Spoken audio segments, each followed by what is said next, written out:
Assalamualaikum warahmatullahi wabarakatuh. Kali ini kita akan membahas mengenai substansi dan strategi dakwah Rasulullah SAW selama periode Makkah. Oke, kita akan membahas mengenai pertama lahirnya Nabi Muhammad SAW. Nah, nama Muhammad sendiri itu berasal dari, jadi pada saat itu Abdul Muthalib yang merupakan kakek Nabi Muhammad dan 3 orang temannya melakukan perjalanan dagang ke Syam. Oke.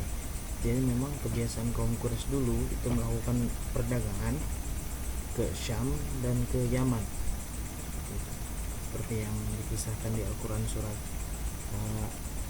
Al-Quraisy, di situ tercantum. Oke. Saat perjalanan ke negeri Syam, Abdul Muthalib dan 3 orang temannya ini bertemu dengan pendeta Yahudi. Ketika itu pendeta Yahudi ini bertanya kepada Abdul Muthalib dan 3 orang temannya, "Dari manakah kalian?" Dijawab oleh Abdul Muthalib dan 3 orang temannya, "Kami dari Mekah, kami dari Jazirah Arab." Oke. Lalu pendeta Yahudi tersebut menyampaikan bahwa, "Tahukah Anda, sekarang ini adalah zaman di mana keluarnya nabi terakhir. Dan nabi terakhir itu di dalam kitab kami, kitab orang Yahudi, itu merupakan keluar dari Jazirah Arab, yaitu kota Mekah, seperti itu. Dan nanti nabi terakhir itu bernama Muhammad," kata pendeta Yahudi tersebut. Maka gara-gara ucapan pendeta tersebut, akhirnya Abdul Muthalib dan 3 orang temannya ini berikrar atau berjanji, siapapun yang mendapat keturunan setelah itu, yang pertama kali mendapat keturunan, baik itu anak, baik itu cucu, baik itu ponakan, segala macam gitu, kalau ada yang melahirkan, maka akan diberi nama Muhammad. Qadarullah, dari keempat orang ini justru yang mendapat keturunan pertama kali adalah Abdul Muthalib, yaitu dari anaknya yang bernama Abdullah. Nah, Abdullah ini teman-teman ada kisah unik sebelumnya, bahwa ketika itu Abdul Muthalib karena memang memiliki anak banyak, beliau bernazar bila nanti sampai 10, punya anak laki-laki 10, maka salah satunya akan dikorbankan sebagai bentuk rasa syukur Abdul Muthalib kepada Tuhan. Dan pada saat itu yang dilahirkan ke-10 yaitu Abdullah ini. Abdullah ini anak ke-10, laki-laki ke-10 dari keturunan Abdul Muthalib. Nah, pada saat itu karena sudah bernazar, maka Abdul Muthalib mengundi siapakah anak yang harus dikorbankan. Diundinya itu dengan cara 10 anak yang laki-laki ditulis pada busur-busur panah, lalu diundi. Ketika pertama kali yang diambil busur panah bernama Abdullah, dan Abdul Muthalib ini sangat mencintai Abdullah, maka dimasukkan lagi busur panahnya, diundi lagi yang kedua kali, ternyata masih tetap Abdullah yang keluar. Lalu diundi lagi yang ketiga kali dan tetap Abdullah yang keluar. Gara-gara kejadian ini akhirnya Abdul Muthalib dengan berat hati berniat untuk mengorbankan Abdullah sebagai sesembahan atau sebagai bentuk rasa syukurnya Abdul Muthalib kepada Tuhan. Oke. Dibawalah Abdullah ke depan Ka'bah. Nah, pada saat itu di depan Ka'bah itu banyak kepala suku Quraisy yang melihat. Oke, melihat kejadian tersebut, kepala suku Quraisy ini bertanya, "Wahai Abdul Muthalib, apa yang akan kau lakukan?" Kata Abdul Muthalib, "Saya bernazar, jika saya punya 10 anak laki-laki, maka salah satunya akan dikorbankan, dan saya telah mengundinya, dan Abdullah inilah yang akan saya korbankan sebagai bentuk rasa syukur saya kepada Tuhan." Lalu orang-orang Quraisy ini itu menyangkal, menolak. "Wahai Abdul Muthalib," kata orang Quraisy ini, "bila engkau lakukan ini, maka akan diikuti oleh kepala suku lain. Khawatir nanti jadi kebiasaan, khawatir nanti jadi budaya, dan kami tidak suka kalau misalnya anak laki-laki itu sampai dikorbankan, cukup anak perempuan saja." Gitu. Akhirnya Abdul Muthalib bingung, dan ini teman-teman memang orang Quraisy dulu itu kalau sudah berjanji, sudah berikrar, itu pantang sekali untuk tidak menepati janjinya gitu. Itulah yang terjadi pada Abdul Muthalib pada saat itu. kalau sampai tidak menepati janjinya dianggap aib yang luar biasa.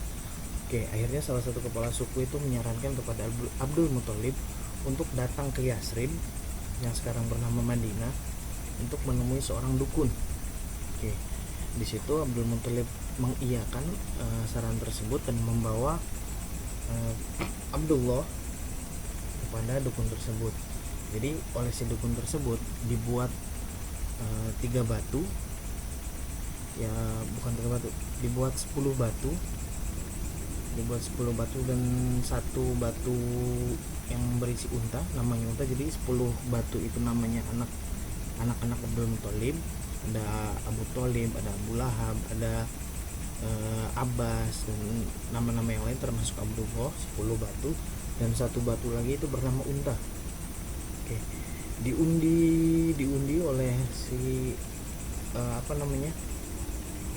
si peramal tadi, dan memang yang keluar itu selalu Abdullah, hingga akhirnya Abdul Muthalib dapat saran dari si penyihir ini, dari si peramal ini, kalau misalnya sebaiknya diganti saja setiap keluar nama Abdullah 1 diganti dengan 10 ekor unta. Dan akhirnya Abdul Muthalib mengiyakan saran tersebut, hingga akhirnya 10 kali pengundian keluar selalu Abdullah lagi, hingga pengundian ke-11 barulah keluar nama unta. Nah, pada saat itu akhirnya pengorbanan Abdullah yang harusnya dikorbankan tersebut oleh Abdul Muthalib diganti dengan 100 ekor unta. Nah, beranjak dewasa Abdullah ini dinikahkan oleh Abdul Muthalib dengan salah satu wanita dari suku Zuhroh, Bani Zuhroh, yang bernama Sayyidah Aminah. Oke, teman-teman, yang kita tahu memang Aminah dengan Abdullah ini menikah dan dikaruniai anak pertama dan satu-satunya. Oke, pada saat itu tanggal 12 Rabiul Awal 570 Masehi lahirlah seorang nabi yang terakhir dan mulia, Nabi Muhammad namanya. Diberilah nama Muhammad oleh Abdul Muthalib. Oke, ini dengan harapan bahwa anak ini akan menjadi seorang yang besar, seorang yang begitu mendapat keagungan begitu dari Tuhan, akan diberilah nama Muhammad, yang sebelumnya itu tidak ada nama Muhammad, tidak ada yang menggunakan nama Muhammad. Oke, teman-teman, dari Aminah dan Abdullah ketika mengandung anak Nabi Muhammad, Abdullah wafat, sehingga masih dalam kandungan pun Nabi Muhammad SAW itu sudah menjadi yatim. Dan Aminah ini ketika melahirkan Nabi Muhammad, tentu ini kisahnya panjang sekali, bagaimana karomahnya Nabi Muhammad ketika dilahirkan, seperti adanya cahaya yang begitu menerangi langit ketika dilahirkan. Ya, banyak sekali kisahnya, maka saya persingkat saja, mungkin teman-teman juga sudah banyak mendengar begitu kisahnya. Teman-teman, ketika Aminah melahirkan, tidak beberapa lama, mungkin ada yang berpendapat beberapa hari, ada yang berpendapat beberapa minggu, datanglah wanita-wanita dari Bani Sa'idah. Salah satunya adalah Halimah. Jadi dari Bani Sa'idah ini, teman-teman, mempunyai kebiasaan itu mereka dari wilayahnya di luar kota Mekah, lebih dekat ke Madinah, itu datang ke Mekah untuk mencari anak-anak untuk disusui, seperti itu. Dan awalnya Halimah ini datang kepada Aminah, tapi sayangnya pada saat itu Aminah itu dalam kondisi karena memang sudah ditinggal suami, dianggapnya merupakan anak yang atau keluarga yang kurang mampu, makanya khawatir nanti bayaran untuk Halimah itu sedikit. Maka pada awalnya Halimah pun menolak, dan ibu-ibu yang lain itu, ibu-ibu susuan yang lain itu juga menolak menyusui Nabi Muhammad kecil, Nabi Muhammad ketika bayi. Oke, pada saat itu Halimah bersama suaminya, karena sudah keliling-keliling Mekah tidak ada yang bisa disusui, maka atas saran dari suaminya, Halimah As-Sa'diyah dari Bani Sa'idah itu menerima Nabi Muhammad sebagai anak susuannya. Oke, nah teman-teman, kira-kira dari mulai 0 tahun, mungkin belum 1 tahun, sampai umur 2 tahun nanti Halimah mengasuh Nabi Muhammad. Dan karena mendapat banyak keajaiban, Halimah ini minta diperpanjang lagi masa mengurusi nabinya. Oke. Nah, keajaiban apa sih yang dialami Halimah ketika mengurusi nabi? Yang paling terasa sekali adalah, jadi teman-teman, ketika pada saat itu Halimah dengan suaminya datang ke Mekah itu dengan menggunakan unta yang bisa dibilang paling lambat. Sudah tua, kurus, jalannya lambat, suka tertinggal dengan yang lain. Nah, ketika sudah membawa Nabi Muhammad dari Mekah, dari pangkuan Sayyidah Aminah, untanya Halimah itu berjalan lebih cepat. Jadi tadinya jadi orang terakhir yang mendapatkan bayi susuan, sekarang menjadi orang paling depan. Cepat sekali jalan untanya. Oke. Yang kedua, ternak beliau Halimah di rumahnya itu seperti kambingnya, seperti untanya itu susunya mulai banyak begitu. Terus dagingnya juga mulai hewan-hewannya itu subur gitu. Termasuk kebun-kebunnya juga subur. Dan gara-gara itu pun Halimah mendapat kelimpahan harta. Nah, teman-teman, pada saat Halimah ini di dalam pangkuan Halimah seperti yang saya sebutkan tadi, setelah 2 tahun harusnya Halimah ini mengembalikan Nabi Muhammad kepada Aminah, tapi setelah 2 tahun tersebut Halimah meminta diperpanjang untuk mengurus Nabi Muhammad karena memang mendapat banyak kelebihan yang saya sebutkan tadi. Nah, akhirnya setelah masa diperpanjang tersebut, yang kita tahu kisahnya, kira-kira di umur 3 atau 4 tahunan Nabi Muhammad itu ketika bermain dengan anak-anaknya Halimah, datanglah 2 orang, bukan orang juga, 2 makhluk maksud saya, yaitu malaikat Jibril dan 1 malaikat lain. Dan di sini terjadilah proses pembelahan dada oleh 2 malaikat, yang mana pada saat itu dilihat oleh anaknya Sayyidah Halimah, lalu melaporkan kepada ibunya, "Wahai ibu, saudaraku Muhammad itu akan dibunuh oleh 2 orang," katanya begitu kan, karena memang tidak tahu itu adalah malaikat Jibril. Sedangkan pada saat itu Nabi Muhammad main di belakang rumahnya Halimah. Ketika itu Halimah langsung mengejar Nabi Muhammad dan dilihat ternyata Nabi Muhammad dalam kondisi sehat. Semuanya dicek dan Halimah itu terkejut, ada bekas luka jahitan yang sudah mengering tentunya di bagian dadanya. Dan karena melihat hal tersebut, akhirnya Halimah ini ketakutan, takut terjadi apa-apa begitu terhadap Nabi Muhammad. Maka Nabi Muhammad dikembalikan kepada Aminah, dalam pangkuan Aminah kembali. Dan Nabi Muhammad dalam asuhan Aminah ini, oke, kita lanjutkan. Jadi ketika umur 6 tahunan Aminah ini meninggal dunia, Sayyidah Aminah itu meninggal dunia di kota Yatsrib, atau sekarang kita sebut dengan Madinah, tepatnya di wilayah Abwa. Dan pada saat itu Aminah berhenti untuk mengasuh Nabi Muhammad SAW, dan akhirnya yang mengasuh Nabi Muhammad adalah kakeknya yang bernama Abdul Muthalib. Nah, teman-teman, pada saat itu maksud saya, Abdul Muthalib ini menjadi salah satu orang yang dituakan di Madinah, salah satu kepala suku yang dituakan di Madinah. Jadi orang-orang Quraisy itu punya wilayah atau punya tempat untuk biasa digunakan pertemuan, biasanya pertemuan khusus kayak istana negara mungkin kalau untuk kita sekarang. Nah, di situ Abdul Muthalib yang biasa menjadi ketuanya atau dituakannya. Nah, dalam asuhan Abdul Muthalib ini, teman-teman, Nabi Muhammad belajar mengenai kepemimpinan, bagaimana kakeknya ini memimpin Quraisy, juga bagaimana kakeknya ini memecahkan masalah-masalah yang ada di masyarakat Quraisy begitu. Oke, peninggal beliau kira-kira ketika Nabi Muhammad berumur 8 tahun, Abdul Muthalib ini wafat.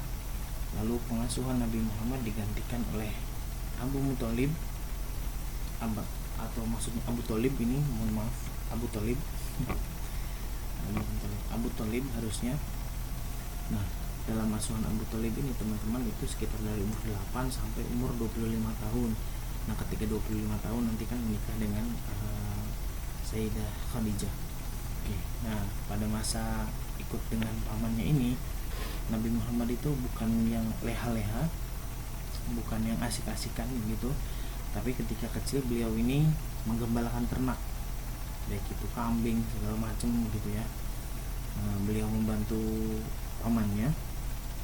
Terus yang kedua tidak berebut makanan. Jadi teman-teman, Abu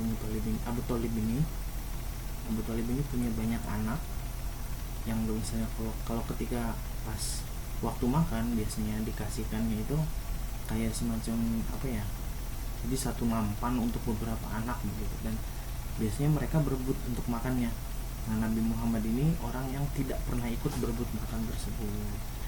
Jadi kadang sampai-sampai Abu Thalib ini menyampaikan kepada istrinya, wahai istriku, sisihkanlah makan untuk Muhammad, karena Muhammad ini nggak pernah ikut makan bersama. Jadi kalau misalnya didiamin, beliau ini nggak makan gitu. Nah teman-teman, sekitaran umur 20-an atau 21 tahunan, Nabi Muhammad ini mulai ikut berdagang, ikut menjajakan di pasar Ukaz begitu, ikut pamannya berdagang segala macam, mulai ikut berdagang. Dan di umur 25 tahun Nabi Muhammad ini sudah menjadi saudagar muda, jadi sudah terkenal. Dan Nabi Muhammad sendiri memang ketika berjualan itu terkenal dengan sebutan Al-Amin, mungkin sudah teman-teman tahu juga, artinya orang yang jujur. Jadi beliau ini mau dia mau barang yang dia jual itu jelek, mau dia bagus gitu, tetap disampaikan. Sampai suatu ketika begini, ada kisah unik juga. Nabi Muhammad itu pernah, jadi ada orang yang ketika berhaji ke Mekah, dia beli barang dari Nabi Muhammad dan dititipkan kepada Nabi Muhammad, nanti diambil ketika masa haji sudah selesai. Oke. Nah, ketika itu orang yang membeli tersebut lupa, jadi setelah selesai berhaji langsung setelah tawaf segala macam langsung pulang, dan ketika pulang itu baru ingat ternyata sudah membeli barang pada situ dan belum diambil. Dan teman-teman jangan dianggap ini cuma beberapa jam gitu, ini dari masa hajinya sendiri beberapa hari, lalu pulang ke wilayahnya itu sekitar 1 minggu, jadi sudah hampir 10 harian, lalu kembali lagi ke Mekah 7 hari lagi, jadi selama 20 hari. Dan Nabi Muhammad ternyata menjaga barang tersebut gitu, jadi tidak dijual lagi, benar-benar dijaga, itu dianggap sebagai amanah. Nah, mulai saat itulah Nabi Muhammad itu disebut atau diberi gelar Al-Amin, orang yang sangat terpercaya gitu. Nah, nanti setelah di umur 25 ini teman-teman, banyak yang menitipkan modal kepada Nabi Muhammad. Salah satunya adalah Khadijah binti Khuwailid, yang nanti beliau ini sebagai istri cinta pertama beliau juga, cinta pertama Nabi Muhammad. Khadijah binti Khuwailid ini salah satu orang yang awalnya menitipkan uang atau hartanya kepada Nabi Muhammad untuk diniagakan atau dibelikan gitu ya. Biasanya orang-orang Quraisy itu teman-teman, mereka bawa uang banyak lalu berangkat ke negeri Syam sana atau ke negeri Yaman, nanti beli barang di Syam dan beli barang di Yaman, nanti dibawa ke Mekah. Nah, Nabi Muhammad itu dia kalau misalnya beliau ini dapat titipan harta, beliau belikan barang-barang Mekah, semua dibeli, nanti barang-barang Mekah ini dijual ke Syam atau ke Yaman. Nah, setelah laku berarti kan sudah dapat untung tuh.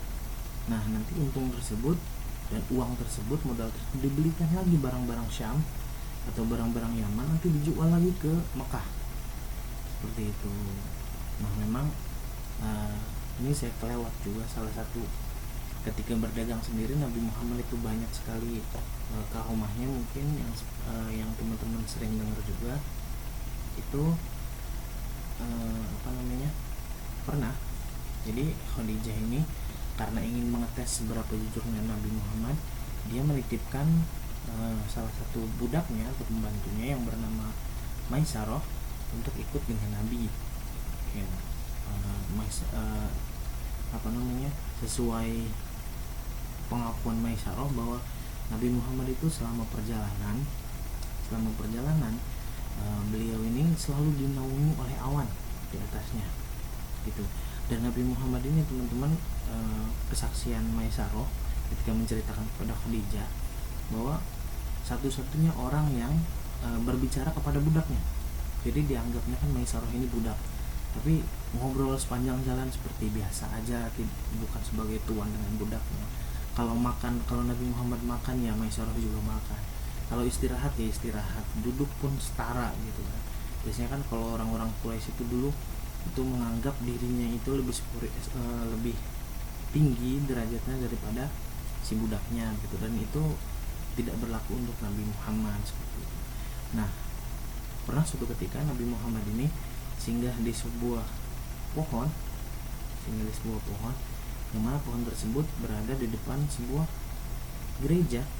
gerejanya orang Yahudi begitu ya. Dilihat oleh pendeta Yahudi, salah seorang pendeta Yahudi, ada orang yang singgah di sebuah pohon tersebut. Dan memang di dalam ajaran kitab orang Yahudi bahwa tertulis hanya nabi-nabilah yang beristirahat di pohon tersebut. Dari mulai nabi dulu tuh, pokoknya kalau ada orang biasa itu nggak mungkin istirahat di situ. Nah, pada saat itu Nabi Muhammad singgah di pohon tersebut seperti itu. Dan akhirnya pendeta Yahudi ini menemui Maisarah dan ditanya tentang ciri-ciri Nabi Muhammad ketika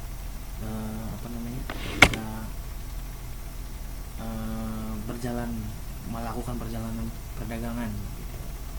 Oke, jadi pernah ditanya nih Maisarah, bagaimana sih selama perjalanan?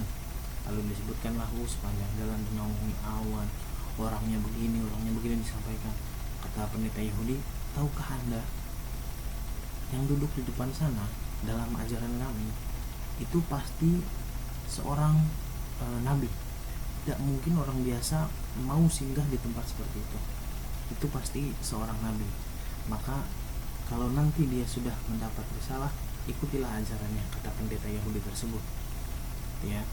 Nah, akhirnya kejadian ini disampaikan kepada Khadijah yang membuat akhirnya Khadijah ini kasmaran kepada Nabi Muhammad. Jadi cinta kepada Nabi Muhammad, dan Khadijah ini minta dilamarkan kepada saudaranya agar dinikahkan dengan Nabi Muhammad. Yang pada saat itu memang umurnya itu terpaut jauh. Nabi Muhammad itu sekitar 25-an, menurut buku-buku 25 tahun, dengan Khadijah yang pada saat itu umurnya sekitar 40 tahun atau 15 tahun. Tapi di sini salah satu memang mukjizat Allah begitu. Jadi ketika awal-awal masa kenabian Nabi Muhammad itu disandingkan dengan orang yang sudah dewasa. Jadi andaikan misalnya Nabi Muhammad disandingkan dengan orang yang lebih muda, yang lebih masih memiliki sifat kekanak-kanakan, mungkin akan merepotkan Nabi. Tapi di sini karena Allah Subhanahu wa taala yang memilihkan jodohnya, teman-teman, diberilah seorang Sayyidah Khadijah yang luar biasa sekali sifatnya, yang luar biasa sekali juga dalam segi hartanya, keturunannya seperti itu. Dan teman-teman perlu diketahui, Khadijah ini adalah seorang yang kaya raya, sampai disebut bahwa kalau seluruh kota Mekah ini disatukan itu baru setara dengan kekayaannya Khadijah. Seperti itu. Ada juga yang menyebutkan lebih banyakkan Khadijah. Dan banyak sekali yang meminang Khadijah, dan sudah diketahui sering sekali Khadijah ini menolaki para laki-laki gitu. Dan pada saat sudah mengenal Nabi Muhammad, justru Khadijah lah yang ingin dinikahkan dengan Nabi Muhammad. Seperti itu. Dan hal itu terjadi, Khadijah dengan Nabi Muhammad SAW, Sayyidah Khadijah dengan Nabi Muhammad SAW diberikan keturunan 6 orang anak, yaitu Qasim, Abdullah, Fatimah, Ruqayyah, Ummu Kulsum, dan Zainab. 2 diantaranya yang laki-laki ini meninggal di usia muda. Kalau yang 4 orang ini menikah dengan sahabat-sahabat Nabi ini, Ruqayyah dengan Ummu Kulsum, dengan Utsman bin Affan, Fatimah dengan Ali bin Abi Thalib, dan Zainab ini dengan salah satu sahabat Nabi juga. Oke, teman-teman, ketika sudah berada di umur 40, 39 atau 40, Nabi Muhammad ini sering sekali gemar berkhalwat, yaitu menyendiri merenungi di Gua Hiro. Beliau sendiri memikirkan bagaimana kondisi masyarakat ini. Beliau sendiri orang yang dari kecil itu tidak pernah menyembah patung, teman-teman. Jadi berhala-berhala yang ada di Mekah itu tidak pernah disembah, karena Nabi Muhammad sendiri pun menganggap itu hanya sekedar patung, hanya sekedar batu yang dibuat sendiri dan tidak akan memberikan manfaat atau mudarat, seperti itu. Dan pada saat kondisi inilah, teman-teman, di Gua Hiro malam tanggal 27 Rajab turunlah malaikat Jibril yang membentuk atau menyerupai seorang laki-laki. Ini datang dan langsung mendekap Nabi dari belakang, mendekap Nabi dengan kuat, sampai-sampai kata Nabi Muhammad, saya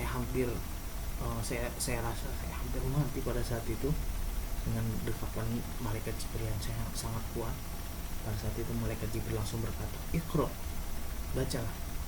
Lalu yang disampaikan Nabi Muhammad, "Saya tidak bisa membaca." Sampaikan lagi yang kedua, "Iqra." Nabi Muhammad tetap dengan jawabannya. Lalu yang ketiga malaikat Jibril berkata, "Iqra." Nabi Muhammad tetap menjawab, "Saya tidak bisa membaca." Lalu keempat kalinya malaikat Jibril tetap berkata, "Iqra." Nah, di sini Nabi Muhammad mulai merubah jawabannya. Kata Nabi Muhammad, "Apa yang harus saya baca?"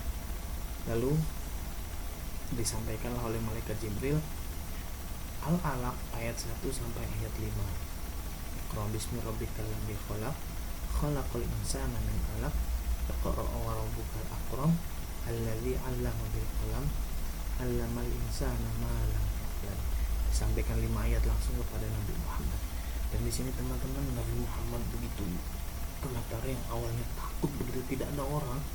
Nabi Muhammad rasa tidak ada orang, tiba-tiba ada orang mendekat dengan kuat begitu, lalu menyampaikan wahyu tersebut. Dan Nabi Muhammad sendiri kan memang awalnya adalah orang biasa yang tidak tahu akan terjadi hal seperti itu.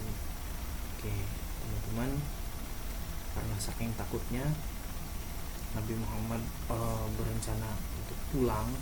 Dan di sini, teman-teman, setelah mendapat wahyu tadi, berubahlah status Muhammad bin Abdullah yang awalnya manusia biasa sekarang menjadi Nabi Muhammad Sallallahu Alaihi Wasallam. Oke, teman-teman, di sini Nabi Muhammad berniat untuk pulang, keluar dari Gua Hiro. Tiba-tiba Nabi Muhammad melihat ke atas, melihat ke atas langit, dan dilihat di atas langit itu malaikat Jibril dalam bentuk dan wujud malaikatnya. Kata Nabi Muhammad, "Sungguh saya melihat Jibril dalam wujud asli yang mana memenuhi seluruh pandangan saya." Jadi, teman-teman, kalau misalnya kita melihat ke depan, nanti ada ujung mata kita sebelah kiri yang bisa kita lihat, dan ada ujung mata kita sebelah kanan yang bisa kita lihat walaupun sama-sama. Nah, kata Nabi Muhammad, di semua pandangannya Nabi Muhammad itu semua Jibril. Jadi bisa dibayangkan begitu besarnya Jibril pada saat itu dalam wujud aslinya. Oke, lalu tiba-tiba Jibril menghilang. Di sini Nabi Muhammad pulang ke rumah, menyampaikan kepada Khadijah. Kata Nabi Muhammad, "Wahai Khadijah, selimutilah aku." Dan di sini, teman-teman, karena memang begitu dewasanya, begitu hebatnya Khadijah, ketika suami datang dalam kondisi gemetar takut luar biasa, beliau tidak bertanya apa-apa, tidak bertanya kenapa, ada apa, terus udah makan atau belum gitu, enggak ditanya. Pokoknya minta diselimutin maka diselimutin, menunggu Nabi Muhammad ini cerita sendiri. Jadi kalau sudah tenang nanti kan cerita sendiri begitu. Jadi tidak bertanya apa-apa. Hingga Nabi Muhammad tenang, mulailah Nabi Muhammad menceritakan kepada Khadijah, "Wahai istriku, Adinda," begitu, "mungkin tadi ada orang datang kepadaku, memintaku untuk membaca.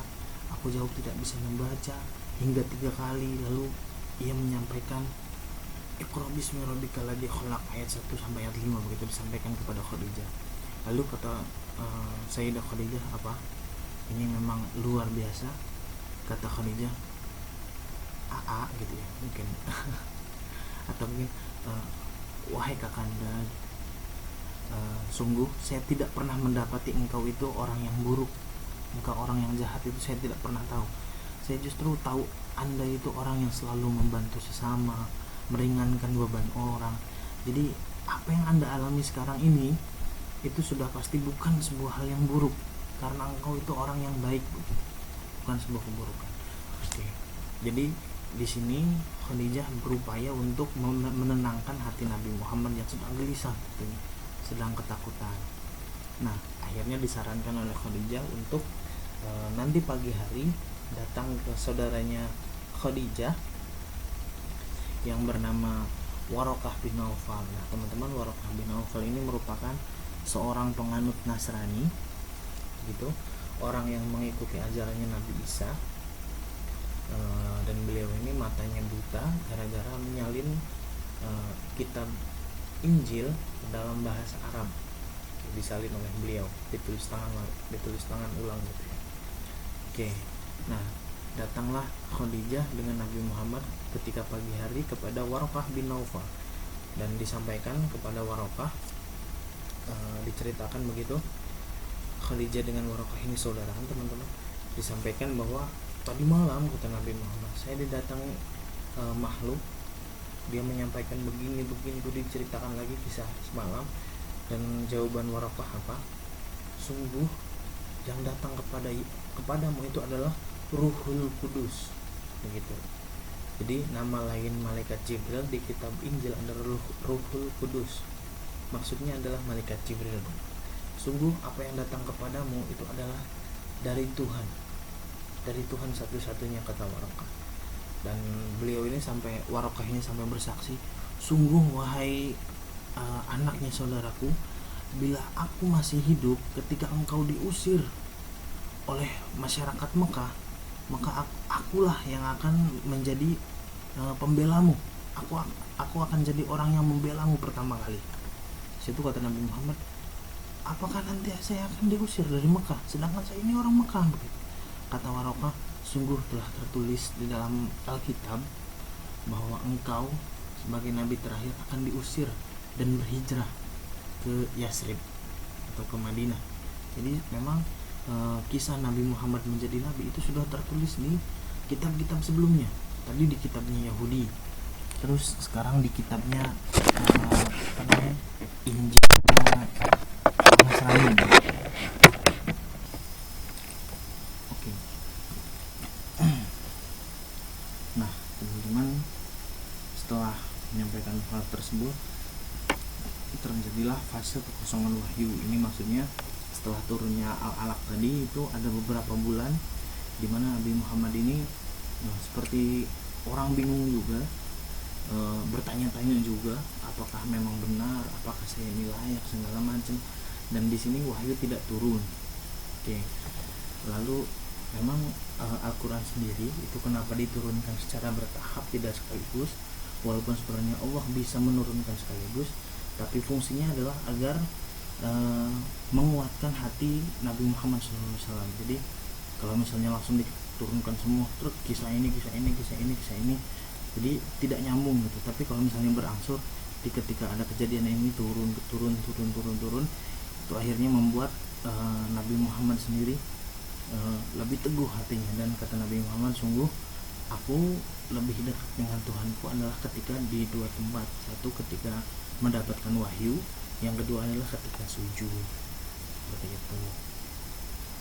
Oke, lalu teman-teman, turunlah malaikat Jibril. Ada yang berpendapat sekitar 8 bulan atau 6 bulan atau 8 bulan malaikat Jibril turun kembali menyampaikan wahyu Al-Mudaththir ayat 1 sampai dengan ayat 7. Kita tahu mungkin ya ayyuhal mudaththir qum fa'andir, begitu. Dan seterusnya sampai ayat 7. Dan inilah yang jadi saksi bahasan saya, teman-teman. Wahai orang yang berselimut atau berkemul, bangunlah lalu berilah peringatan. Oke, di ayat kedua ini teman-teman, Dari awalnya mungkin teman-teman juga sudah tahu perbedaan nabi dengan rasul. Nabi adalah laki-laki yang diberikan wahyu untuk dirinya sendiri, dan biasanya itu mengikuti syariat nabi-nabi sebelumnya. Dan kalau rasul itu diberikan wahyu kepada seorang laki-laki yang diberikan wahyu untuk dirinya dan untuk disampaikan, dan biasanya itu membawa syariat baru. Dan disinilah ketika sudah diminta untuk menyampaikan, lalu berilah peringatan begitu, berarti Nabi Muhammad sudah diperintahkan untuk berdakwah. Maka di sini berubahlah status Nabi Muhammad yang awalnya menjadi nabi, sekarang menjadi seorang rasul. Seperti itu. Jadi kalau ditanya kapan Nabi Muhammad menjadi nabi, pada saat mendapat wahyu yang pertama. Kapan Nabi Muhammad menjadi rasul? Pada saat memperoleh wahyu yang kedua. Seperti itu. Di sini mulailah fase dakwah secara sembunyi-sembunyi. Oke teman-teman, ini Nabi Muhammad SAW menjadi rasul, setelah berganti status menjadi seorang Rasulullah SAW. Lalu beliau mulai mendakwahkan Islam kepada orang-orang terdekatnya. Yang pertama yaitu Khadijah binti Khuwailid yang merupakan istrinya. Sayyidah Khadijah mulai diajak masuk Islam dan mau masuk Islam tentunya. Lalu anak-anak Nabi, anak-anak beliau masuk Islam. Lalu Ali bin Abi Thalib ini masuk Islam juga, karena memang Ali bin Abi Thalib ini tinggal serumah dengan Rasulullah. Lalu ada Zaid bin Haritsah. Zaid bin Haritsah ini budaknya Khadijah, teman-teman, yang diberikan kepada Rasulullah. Jadi ada kisah unik di mana Zaid bin Haritsah ini merupakan anak salah satu kepala suku, yang mana ketika itu suku si Zaid ini, sukunya Zaid itu berperang, dan Zaid ini ditangkap dan dijadikan sebagai tawanan. Dan oleh orang yang berperang tersebut, si Zaid ini dijual di pasar budak. Lalu sampailah ke Mekah dan dibeli oleh Khadijah. Lalu pada suatu ketika setelah si Zaid ini diberikan kepada Rasulullah, ayahnya Zaid yaitu Haritsah ini datang kepada Rasulullah. Wahai Muhammad, sungguh Zaid ini, kata si Haritsah, sungguh Zaid ini bukanlah seorang budak, melainkan anak dari seorang kepala suku. Maka aku akan mengambilnya. Berapakah harga yang kau minta? Kata Haritsah ini kepada Nabi Muhammad SAW. Kata Nabi Muhammad, engkau tidak perlu membayar, cukup tanyakan kepada Zaid, apakah dia akan ikut kepadamu atau tetap di sini ikut bersamaku. Oke, lalu kata Haritsah, sungguh engkau orang yang bijaksana wahai Muhammad, itu tentu penawaran yang bagus. Lalu Haritsah ini bertanya kepada anaknya Zaid, wahai anakku, sungguh aku akan membawamu pulang ke suku kita gitu. Engkau tinggal mengiyakan ajakanku, maka suatu saat engkau akan jadi kepala suku, begitu istilah lainnya. Lalu kata Zaid apa? Sungguh wahai ayah, setelah aku mengenal Rasulullah Muhammad, sungguh tidak ada lagi orang yang lebih penting dibandingkan dia, tidak ada lagi orang nomor duanya. Jadi kesan istilahnya adalah, kata lainnya, si Zaid ini lebih memilih tinggal dengan Rasulullah sebagai budak dibandingkan memilih menjadi seorang calon kepala suku di sukunya. Akhirnya dengan keputusan tersebut Haritsah pulang lagi ke sukunya, dan Zaid ini tetap dengan Rasulullah SAW. Itu. Nah ini sahabat lain yang diajak masuk Islam oleh Rasulullah SAW adalah Abu Bakar.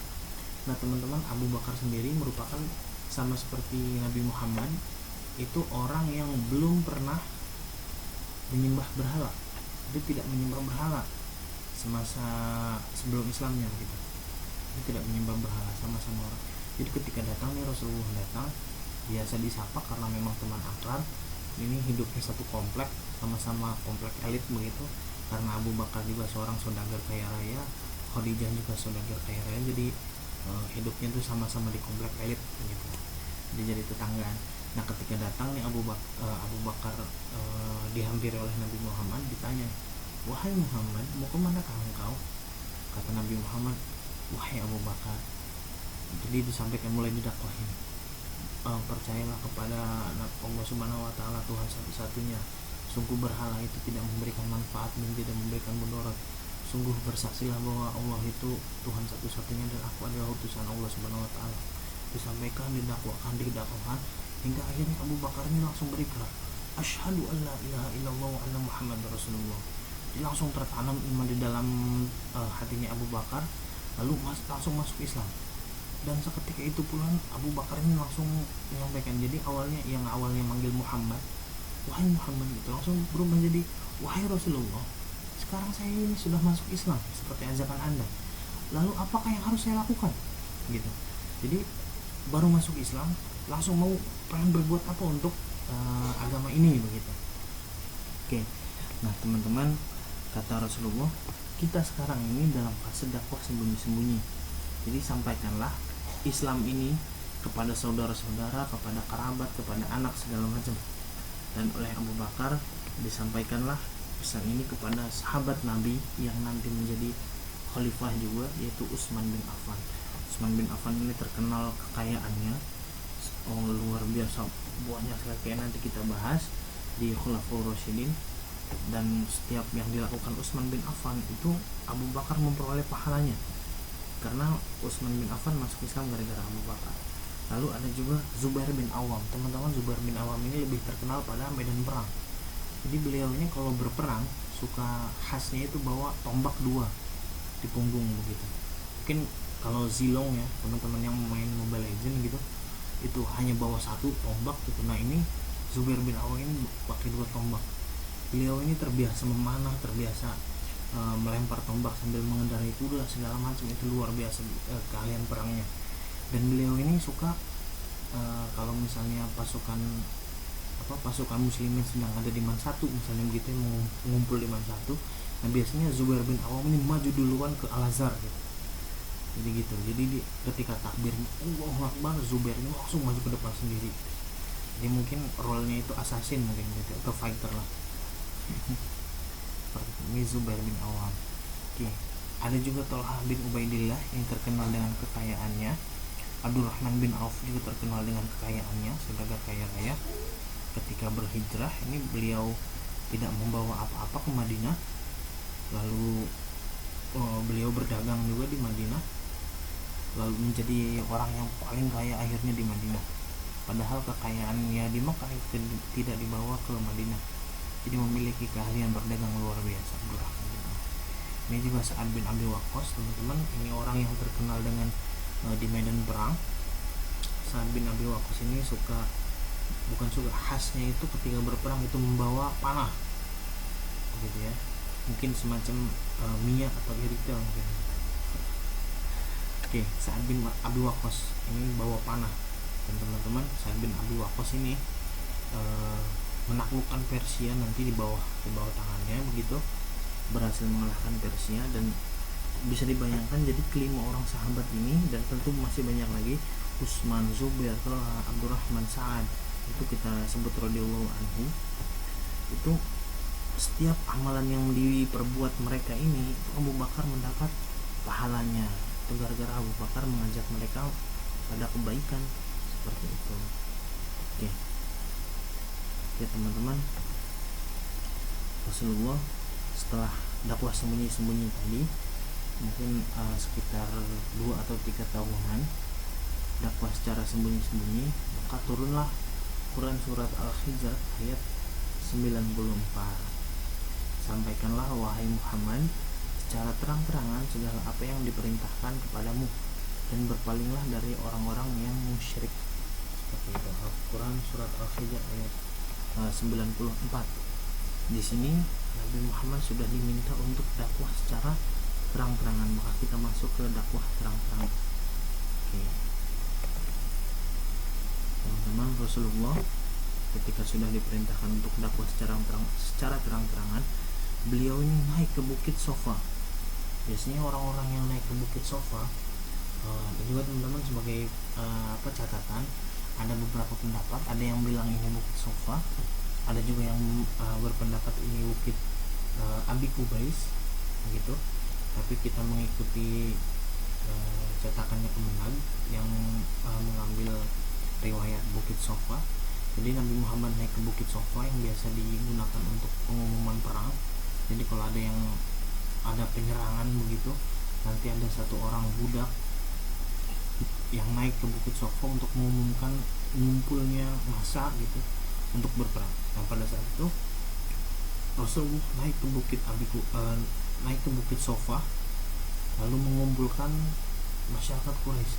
Wahai Quraisy berkumpullah, wahai Quraisy berkumpullah, wahai Quraisy berkumpullah. Dan orang-orang itu pada berkumpul, semua berkumpul begitu karena dianggapnya akan ada perang.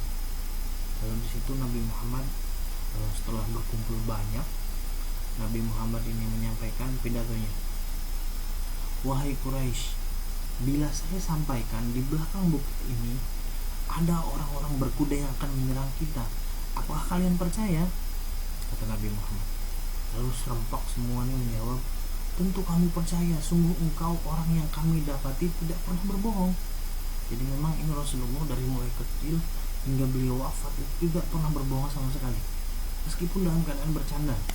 Tidak pernah yang misalnya kita tunjuk langit, oh, lihat tuh ada pesawat itu, padahal nggak ada, itu nggak pernah seperti itu ya. Jadi Nabi Muhammad kejujurannya benar-benar diakui. Lalu ketika sudah sepakat semua setuju, kalau misalnya engkau sampaikan seperti itu pasti itu benar wahai Muhammad gitu. Sungguh engkau tidak pernah bohong. Lalu kata Nabi Muhammad, kalau begitu sungguh Allah telah mengutusku untuk mengajarkan kalian bahwa sembahlah Allah yang satu, Tuhan satu-satunya, jangan menyekutukannya.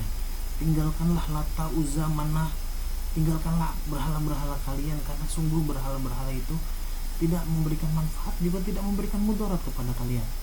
Tinggalkanlah, kalian buat sendiri patung tersebut. Untuk apa kalian sembahlah Allah yang satu. Jadi disampaikan di situ Nabi Muhammad berdakwah mengenai Islam. Dan ketika fase dakwah terang-terangan yang pertama kali ini, orang yang pertama kali menolak dakwah tersebut adalah Abu Lahab, yang merupakan paman kandung dari Nabi Muhammad SAW. Kata Abu Lahab, tabban lak, celaka kamu Muhammad, alihada da'autana, apakah engkau mengumpulkan kami di sini cuma untuk menyampaikan hal tersebut? Sungguh celaka sekali kamu, buang-buang waktu aja gitu, bullshit gitu kalau mungkin kalau kata kita sekarang gitu. Bullshit banget ngomong kayak begitu gitu. Nah, karena orang ini, Abu Lahab ini, jadi orang yang pertama kali menentang dakwah Nabi yang secara terang-terangan, Allah turunkan pada saat itu juga Quran surat Al-Lahab yang menyatakan bahwa Abu Lahab ini akan kekal selamanya di neraka. Dan teman-teman, sebenarnya orang yang berpeluang menjadikan Al-Quran itu salah adalah orang ini, Abu Lahab.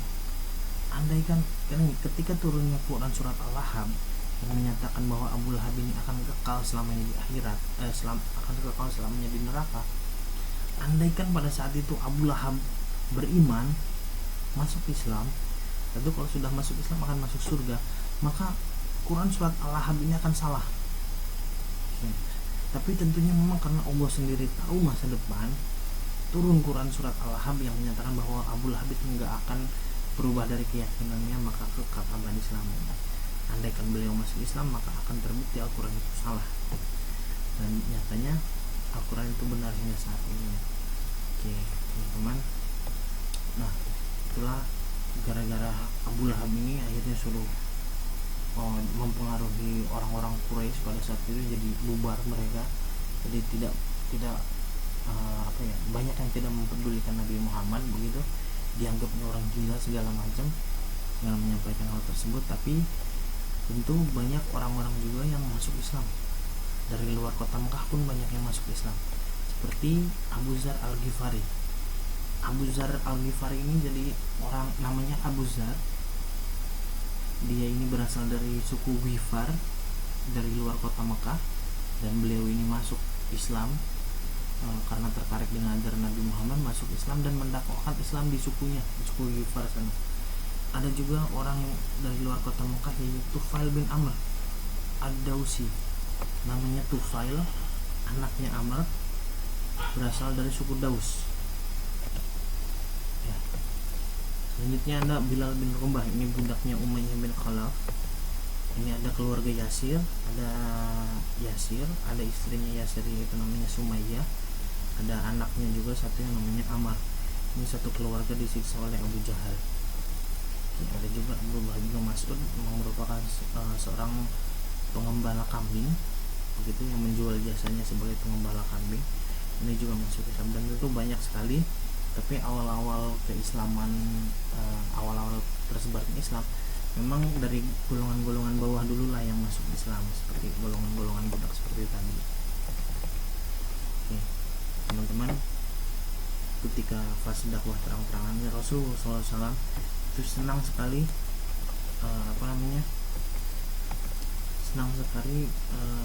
tawaf atau mengelilingi Ka'bah, senang sekali, dan setiap hari begitu beribadah mengelilingi Ka'bah, karena memang ini merupakan salah satu ajarannya Nabi Ibrahim alaihissalam.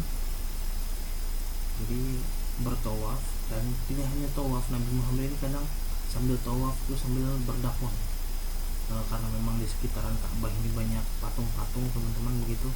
Rasulullahnya selalu sambil bertawaf sambil ngomong gitu, wahai Quraisy, sungguh ini hanya patung yang kalian bikin sendiri. Sungguh patung ini tidak memberikan manfaat juga tidak memberikan mudarat. Wahai Quraisy, sembahlah Allah, segala macam gitu.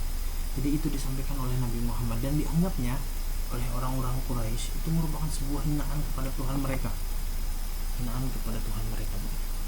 Hingga akhirnya sebenarnya kaum kafir Quraisy yang tidak masuk Islam itu ingin sekali untuk menyerang Nabi Muhammad, ingin sekali untuk membunuh Nabi Muhammad, karena menganggap Nabi Muhammad ini melecehkan Tuhan-Tuhan mereka.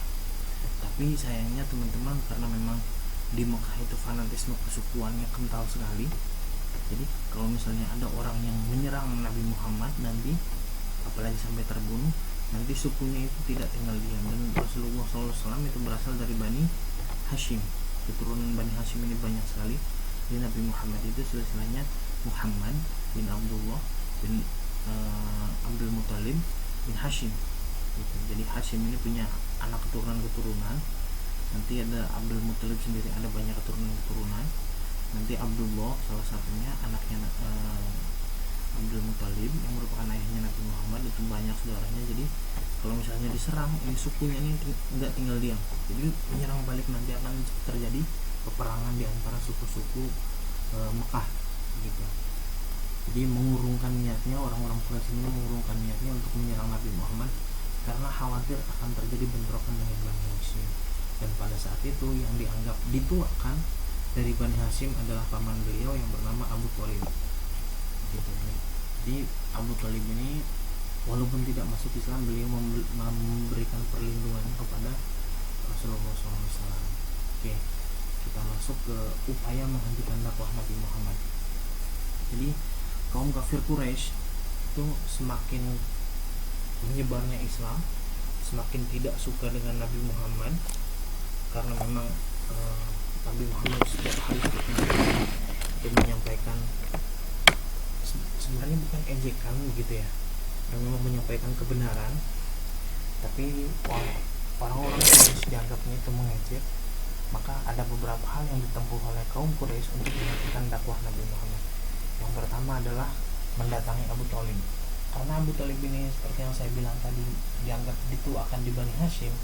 Maka beliau mendatangi, orang-orang kafir ini mendatangi Abu Thalib untuk menyampaikan agar menasehati ponakannya agar menghentikan dakwahnya.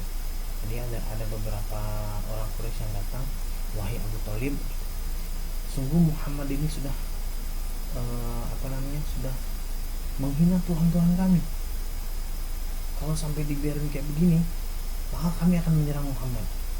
Begitu orang-orang kafir. Lalu kata Abu Thalib, bila kalian berani melukai keponakanku Muhammad, maka kalian akan berlawan dengan Bani Hashim. Seperti itu. Jadi diancam balik oleh Abu Thalib. Maka pada saat itu orang-orang kafir Quraisy mengurungkan niatnya, nggak jadi menyerang. Lalu yang kedua adalah mengutus Walid bin Mughirah. Oke. Nah teman-teman, orang-orang Quraisy ini menyusun siasat. Jadi mereka pilih dari pemuda Quraisy yang perawakannya mirip Nabi Muhammad, gantengnya, tingginya, cara jalannya, segala macam, dilihat siapa yang lebih mirip, lalu datang kepada Abu Thalib. Wahai Abu Thalib, begini saja, saya berikan pemuda ini kepadamu, engkau berikan kepada kami Muhammad, kita tukeran, gitu kan. Kata Abu Thalib, apa kau meminta Muhammad? Kata orang-orang Quraisy, untuk kami bunuh. Soalnya Muhammad ini terus mencaci maki Tuhan-Tuhan kami. Ini kami berikan penggantinya untukmu. Lalu kata Abu Thalib, apa kalian gila? Engkau minta keponakanku untuk kalian bunuh, sementara kalian memberikan kepadaku anak orang lain untuk saya beri makan. Apa kalian gila? Seperti itu. Jadi mendapat penolakan lagi dari Abu Thalib. Nah teman-teman, akhirnya karena sudah terjadi 2 kali ini pertemuan, akhirnya Nabi Muhammad itu dipanggil oleh pamannya. Jadi memang pada saat itu pun, hingga detik itu Abu Thalib ini belum tahu apa sih ajaran Muhammad ini, apa sih yang dibawa oleh Muhammad gitu. Pada saat itu Nabi Muhammad datang menghadap Abu Thalib, pamannya lalu ditanya, wahai Muhammad, orang-orang Quraisy ini mendatangiku untuk membujukmu agar engkau berhenti mencaci Tuhan-Tuhan mereka. Sebenarnya apa yang engkau ajarkan wahai Muhammad? Sebenarnya apa yang kau bawa? Kata Nabi Muhammad, wahai pamanku, yang aku bawa adalah, mari kita agungkan Allah, kita sembah Allah Tuhan satu-satunya, tinggalkan berhala-berhala yang tidak memberikan manfaat juga memberikan mudarat. Bersaksilah bahwa Tuhan itu satu, hanya Allah Subhanahu wa taala, dan bersaksilah bahwa aku ini adalah utusannya. Seperti itu. Jadi menyampaikan agama Islam kepada kepada pamannya Abu Thalib disampaikan oleh Nabi Muhammad. Disampaikan hingga pada tahap menurut Abu Thalib, sebenarnya apa yang kau bawa ini benar. Begitu. Lah kenapa sampai orang-orang Quraisy ini merasa terganggu dengan hal tersebut? Padahal engkau mengajak untuk menyembah Allah, menyembah Tuhan satu-satunya. Kenapa mereka semua menolaknya? Akhirnya Abu Thalib mengusulkan saran, wahai ponakanku Muhammad, saya beri kamu 2 pilihan, yang kau harus memilih salah satunya. Yang pertama, engkau sebarkan agamamu ini kepada orang-orang yang menerima saja, dan jangan sampai engkau mencaci maki nenek moyang kita, jangan sampai mencaci maki berhala-berhala gitu. Jadi disuruh dakwah sembunyi-sembunyi lagi begitu, kata lainnya. Yang kedua, engkau berhenti untuk mendakwahi, lalu kembalilah ke ajaran nenek moyangmu, seperti itu. Lalu di situ Nabi Muhammad menyampaikan ketegasannya, wahai pamanku, andaikan Quraisy ini, orang-orang Quraisy mampu membawakan matahari ke tangan kananku, bulan ke tangan kiriku. Jadi istilah Nabi Muhammad, andaikan orang-orang Quraisy ini bisa membawakan seluruh dunia kepadaku, memberikan kepadaku, sungguh aku tidak akan meninggalkan agama ini. Karena mendengar keteguhan Nabi Muhammad ini, di situ ada Abu Thalib dan beberapa saudaranya tentunya, karena memang seperti istana negara begitu. Jadi ada Abu Thalib sebagai kepala suku, dan ada sekretaris dan bendaharanya gitu ya, seksi keamanannya segala macam ada gitu, yang merupakan anak keturunan Bani Hashim juga. Mereka semua akhirnya mendukung Nabi gitu, melihat keteguhan hati Nabi Muhammad. Wahai Muhammad, sampaikan aja nggak apa-apa. Kalau sampai ada yang macam-macam terhadapmu, nanti kami yang membela, kata orang-orang seperti itu. Termasuk kata Abu Thalib, sampaikan saja wahai ponakan, kalau misalnya ada yang melukaimu, maka kita akan membelamu, kami akan membelamu, kata Abu Thalib. Dan mulai saat itu lebih pede lagi lah Nabi Muhammad untuk berdakwah, untuk mendakwahi kaum kafir Quraisy. Yang ketiga adalah mengutus Utbah bin Rabi'ah. Oke, ini seperti ada yang lucu, bukan lucu juga ya. Jadi Utbah bin Rabi'ah itu orang yang dianggap paling pinter, paling cerdas, lalu dianggap apa ya, orang yang paling mengenal Quraisy sekali itu Utbah bin Rabi'ah. Jadi Utbah bin Rabi'ah ini diutus untuk berdebat dengan Nabi, begitu. Jadi pada saat itu Utbah bin Rabi'ah mendatangi Nabi bertatap muka, empat mata, begitu. Lalu disampaikan oleh Utbah, wahai Muhammad, sungguh apa yang kau lakukan ini tujuannya apa sih? Kalau engkau meminta perempuan untuk dinikahkan kepadamu, pilihlah salah satu perempuan yang ada di Mekah ini. Mau satu mau dua juga nggak apa-apa deh. Pilihlah, maka kami akan nikahkan. Wahai Muhammad, bila yang engkau inginkan adalah harta, niscaya kami kumpulkan harta-harta kami orang Quraisy dan akan berikan kepadamu. Wahai Muhammad, bila yang engkau cari adalah penghormatan, niscaya kami akan jadikan engkau kepala suku kami. Wahai Muhammad, bila yang engkau butuhkan adalah jabatan, kami akan menjadikan engkau sebagai raja kami. Dengan syarat, berhentilah mencaci maki Tuhan kami dan berhentilah menyebarkan agama Islam. Lalu ketika selesai Utbah bin Rabi'ah menyampaikan hal tersebut, disampaikan oleh Nabi Muhammad, sudahkah wahai Utbah? Maka ini giliran saya menyampaikan. Dan di situ Nabi Muhammad menyampaikan Al-Quran, disampaikan kepada Utbah gitu. Dan karena memang Al-Quran ini dalam bahasa Quraisy, bahasa orang-orang Quraisy, maka disampaikanlah kepada Utbah pada saat itu mengenai ayat Al-Quran. Jadi Nabi Muhammad itu menjawab menjawab perkataan Utbah dengan ayat Al-Quran, menyampaikan Allah itu siapa, lalu menyampaikan kisah-kisah Nabi terdahulu, kisah azab terdahulu. Kalau misalnya engkau menentang begitu terhadap ayat-ayat Allah, maka engkau akan dibinasakan seperti kaum-kaum sebelumnya. Dan pada saat itu Utbah ketakutan begitu.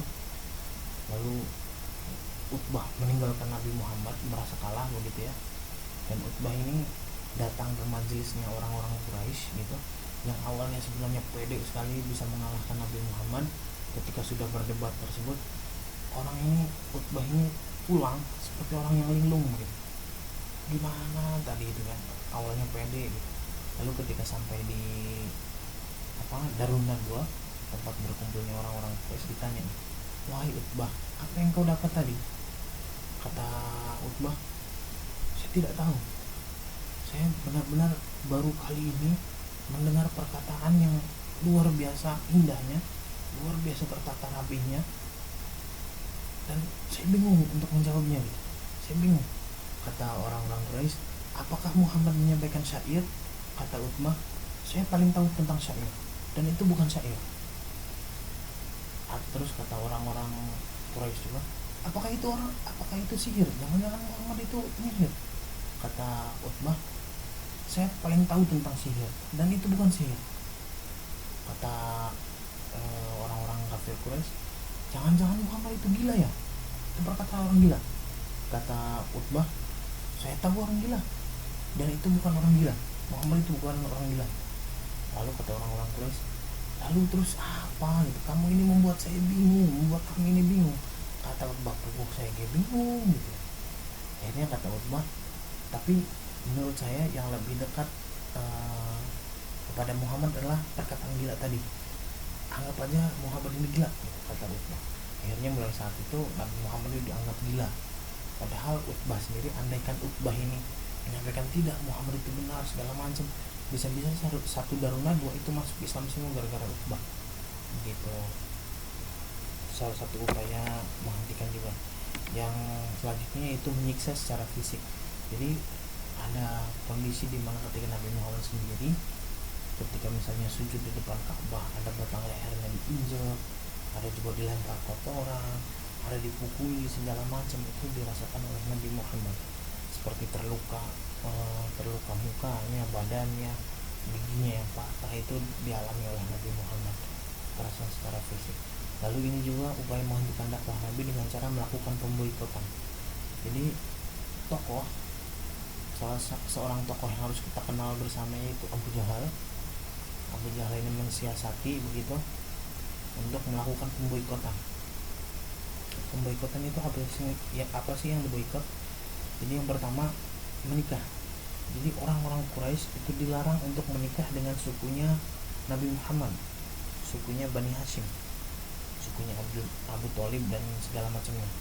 Itu dilarang menikah, tidak boleh menikah dan menikahi. Lalu tidak boleh bertransaksi, dagang perniagaan itu tidak boleh. Orang-orang Nabi Muhammad, sukunya Nabi Muhammad dan pengikutnya Nabi Muhammad itu tidak boleh berdagang atau membeli dari orang-orang Quraisy. Begitupun orang-orang Quraisy. Kalau misalnya ada kabilah dagang Quraisy yang datang kepada suku Nabi Muhammad, itu harganya pun dinaikkan.